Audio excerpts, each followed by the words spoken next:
Tindakan kepolisian menjadikan Gus Nur sebagai tersangka kasus penistaan agama karena meminta Bambang Trimulyono melakukan mubahalah, masih mendapat sorotan dari kalangan umat Islam, terutama dari para ustadz.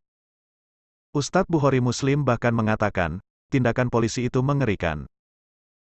Ini satu peristiwa yang sangat menyedihkan dan sangat membuat kita terluka.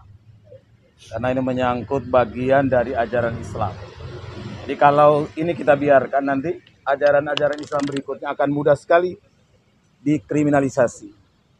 Kalau kasus Gus Nur terkait dengan mubahala, berarti kan apalagi dianggap bahwa hoax. Ya berarti harus diproses dulu itu.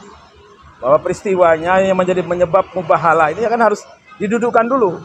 Dan dudukan kan nggak mungkin di pinggir jalan. Nggak mungkin di tempat-tempat lain.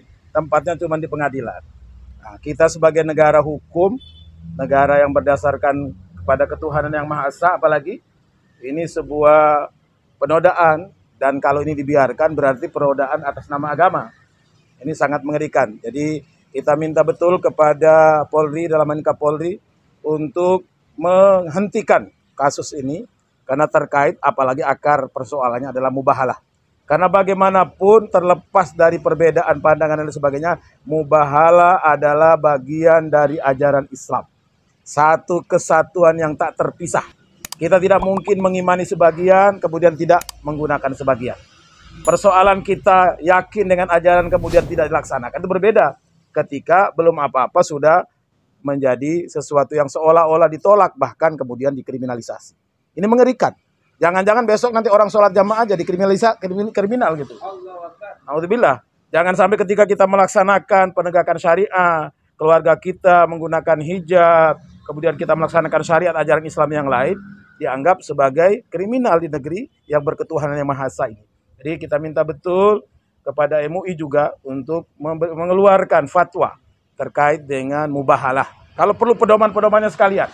Sehingga ini oknum-oknum orang yang memanfaatkan kesempatan dalam kesempitan, khususnya membalas ketidaksukaan oleh pihak-pihak terkait, ini tidak boleh dibiarkan. Ini tidak boleh ada.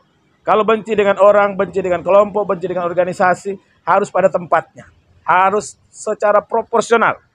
Nah, ini nggak boleh dibiarkan. Karena negeri kita sudah merdeka 77 tahun, dan merdekanya atas berkat rahmat Allah yang Maha Kuasa. Ini harus jadi catatan penting.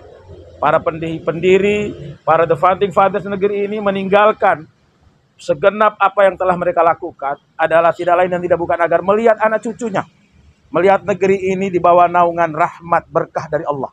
Dan rahmat berkah Allah itu nggak mungkin turun kalau kita melecehkan, apalagi mengkriminalisasi ajaran yang mayoritas dianut, dipeluk oleh umat Islam negeri ini, bahkan menjadi akbarul muslimin fil alam. Kalau orang Islam saja melecehkan agamanya, kita sangat mungkin membuka peluang orang di luar Islam lebih melecehkan, lebih mengkriminalkan. Ini yang sangat kita khawatirkan. Jadi bukan persoalan person, bukan persoalan kelompok, tapi soal esensi ajaran Islam, soal nilai utama ajaran Islam, soal bagian yang tidak terpisah. Kita tidak mungkin nu'minu biba'd wa nakfur biba'd. Kita nggak mungkin mengimani sebagian kemudian mendiamkan sebagian yang lain. Kita imani sepenuhnya, kita imani seutuhnya. Soal kita belum melaksanakan, itu lain hal. Soal belum kita aktualisasikan, itu hal yang berbeda. Yang dengan demikian insya Allah menjadi sebuah upaya serius. Karena bagaimanapun negara ini dimerdekakan atas berkat rahmat Allah. Berkah nggak turun, rahmat nggak turun. Kalau syariat yang diajarkan oleh Allah, dituntun oleh Allah, ditunjukkan, dipraktekkan oleh Rasulnya, tidak kita laksanakan, kita wujudkan. Jadi keinginan kita, harapan kita ini harus disupport, didukung oleh negara kalau perlu. Kenapa? Karena negara yang punya kekuatan itu, negara yang punya kemampuan itu. Tidak mungkin sebuah kedoliman, tidak mungkin sebuah kebatilan terorganisir bisa terlaksana dengan baik kalau tidak dilakukan oleh sebuah kekuatan besar. Jadi sekali lagi kita minta kepada Pak Kapolri untuk memperhatikan betul dan menghentikan kasus ini. Jangan ada kriminalisasi kepada ajaran Islam, kepada syariat Islam. Juga kepada MUI untuk memberikan petunjuk lebih detail terkait dengan mubahalah yang kita yakin bagian dari ajaran Islam. Hal serupa dikatakan Ustadz Salman, pengurus MUI Bekasi.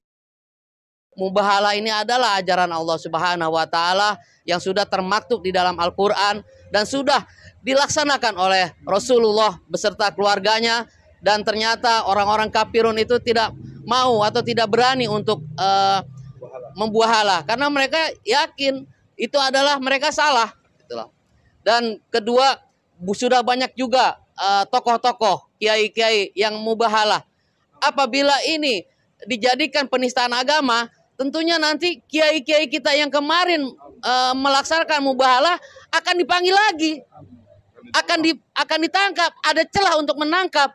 Itu ratusan, bahkan tokoh-tokoh itu akan menjadi tidak tenang, gitu loh. Dan terutama juga di sini sekaligus saya menyampaikan, yuk mari sama-sama para kiai, para ustadz, kita tegakkan syariat Islam, bahwa mubahalah ini adalah syariat Islam, bukan penistaan agama.